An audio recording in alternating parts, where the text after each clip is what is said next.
Hey everybody, this is Heather Clark at Running Totally Free. I decided to go live today because honestly, it wouldn't let me just plain record from my computer. But I had something special to say that I hope will encourage particularly the moms out there.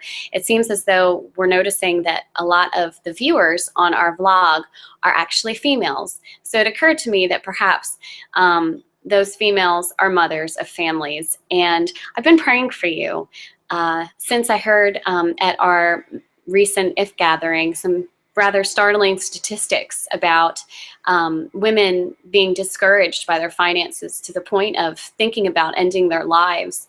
I have become very passionate about praying in my personal life for just the population out there, particularly in our county, that they would be encouraged, and that if there's anything that Michael and I can say or do, that we could be used by God to encourage women, encourage families, to not let this be so powerfully used in the hands of the enemy to keep their families from moving forward.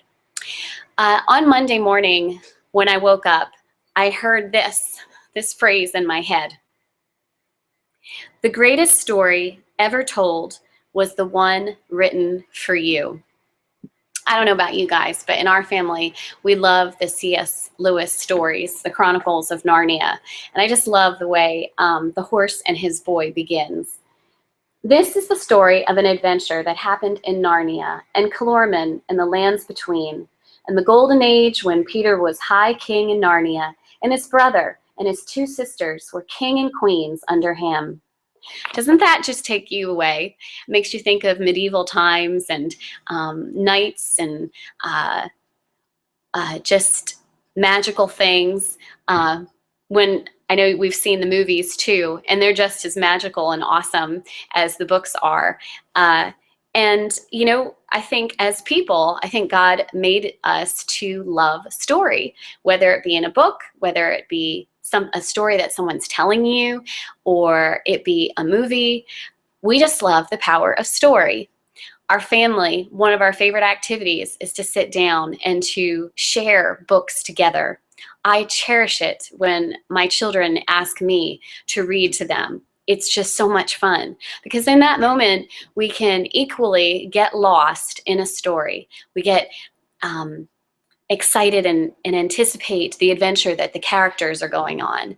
We get, we start to wonder about, gosh, what's going to happen next? And how are they ever going to solve that problem?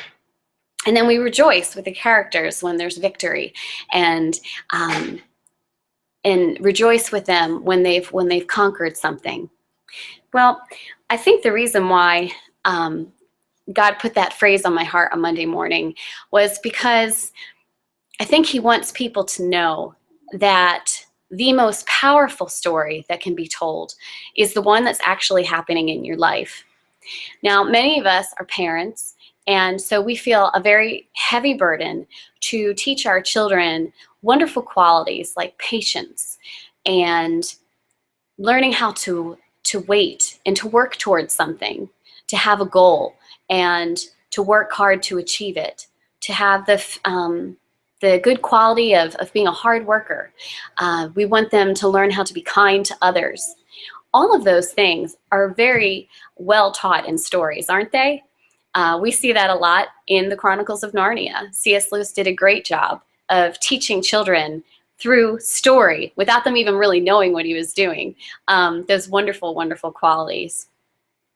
Well, last night when we were videoing our weekly update, my son Noah was sitting on the stairs and he was watching through the rungs, and it was so neat to see kind of over the computer facial expressions as he was listening to us, watching us. When we were commiserating about our awful colds, I could see him nodding his head because he knew he had been through the whole thing with us. When we shared about the amazing provision of God for our car brakes being fixed, He had a big smile on his face because he knew he had heard those breaks. He had heard the sounds. As we have talked about how the debt snowball has decreased, I could see, he was right there in there with us because he knows how hard we've been working. He and Abby have been watching us and have been working with us on this financial peace journey. So this morning when I woke up again, I realized this is the most powerful story. It's the one that we as a family are on together.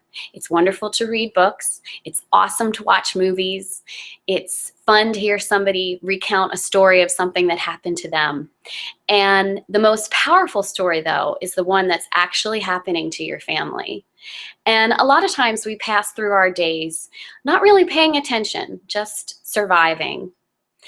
But I challenge you as a family, whoever that might include, to be intentional about paying attention to each day what is happening. Now, we as a family made an intentional choice to start this Financial Peace University class and this financial peace journey. And in being intentional, we are now paying attention to the details of every day. We have on our prayer request board the things that we're praying through, asking God to provide for financially, and then also things like our health issues and different for friends and neighbors, family, things that come up. And our children are getting to witness those things getting answered. And so now with this financial peace journey, they are seeing the intentionality that their parents are committing themselves to and that they're getting to be a part of. And what's so exciting about that is the most powerful story that a child can learn from. Not only children, but the adults too. And so I challenge you, if you haven't decided to yet, to consider going on a financial peace journey with your family, to choose something intentional to strive through together, to pray through together, to celebrate the joys and put your arms around each other through the challenges, to live story together, because that is going to have the most impact on their lives. It occurs to me that when I look back on my childhood, it's full of impressions. It's not necessarily full of specific details about where we lived or, what friends I had. I have some of that, but there are feelings, impressions, and patterns I could see of God doing things in my life. I want that for my kids. I want them to have an impression. I want them to see patterns of God's faithfulness. I want them to feel a general sense that they were loved and that their parents came alongside them and showed them the way so that they could be successful adults who love and follow a very loving God. So let me just leave you with this statement once again that are not my words, God's words put in my brain Monday morning when I woke up. The greatest story ever told was the one written for you. And that was the one written not for me, but for you and for your family. So look for God today in the story of your family's life. Take time at lunchtime, at dinner time, at bedtime to just talk about what really did happen today. Where was God today? What can we be thankful for today? What do we need to pray about today so that you can live story together? Have a wonderful day. Bye-bye.